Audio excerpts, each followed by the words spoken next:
In this video, I'll be showing you how you can add a download timer button in your blog post on blogger.com. It is super simple to do. So first of all, what you need to do is go down in the description and find download link for this code up here. And I know that it looks pretty overwhelming at first, but let me explain you how it works. So up here, what you need to change is the text. In my case, it's called sample audio. You can change it to whatever you want.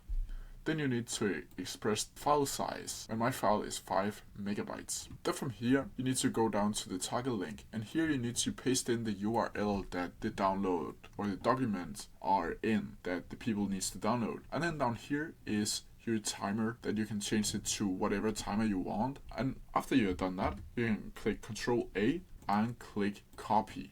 Then from here, you need to go into your specific desired blog post and just click on it.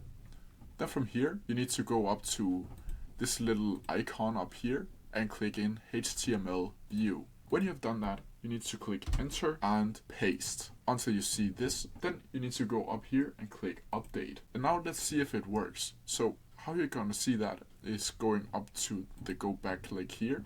And then you're gonna go over to this icon up here called view. And as you can see, now my audio or document downloader is up here. And if I click download, you can see it takes 4 seconds to download. And that is how you do it. If you have any questions about it, please leave them down in the comment section below, and I'll try my best to answer them as quickly as possible. See ya!